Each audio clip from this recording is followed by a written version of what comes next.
Pound Ask Father Flynn. Do what? Instead of hashtag, right?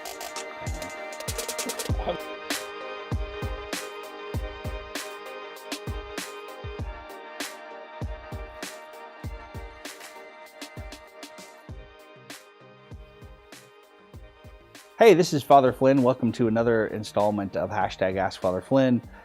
Every other week, I'll be answering questions that you submit. So let's go ahead and get started with the first question of this week.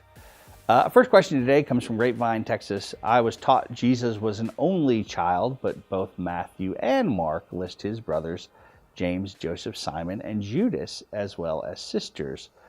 What is the truth? Okay, so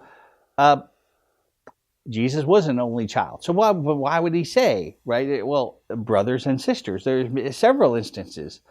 There's several reasons for this. First of all, of course, just in the general sense, right? He says, right, who are my mothers and my brothers and my sisters, right? Anyone who does the will of the Father.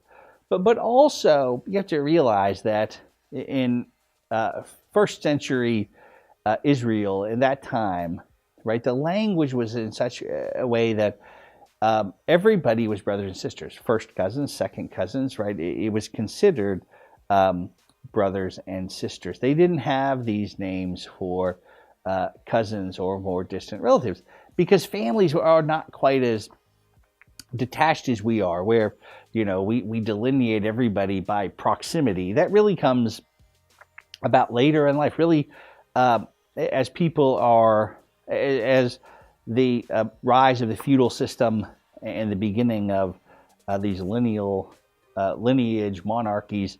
Right now, it's important who's a first cousin, who's a second cousin, who's a third cousin, right?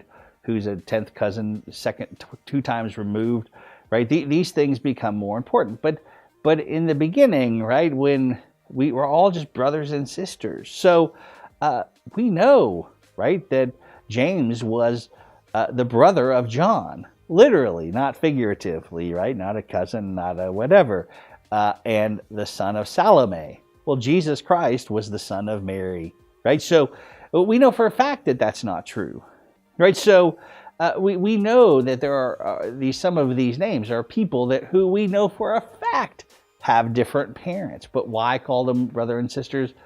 We're all brothers and sisters in Jesus Christ, right? And also because that's just what you called people who you were very close to or related to, maybe farther down in the lineage.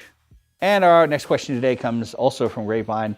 What is my favorite scripture verse and why? So my favorite scripture verse is Hebrews 13:8.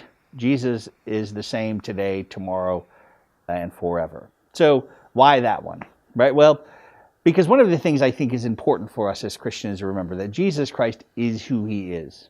He's not who we want him to be sometimes, right?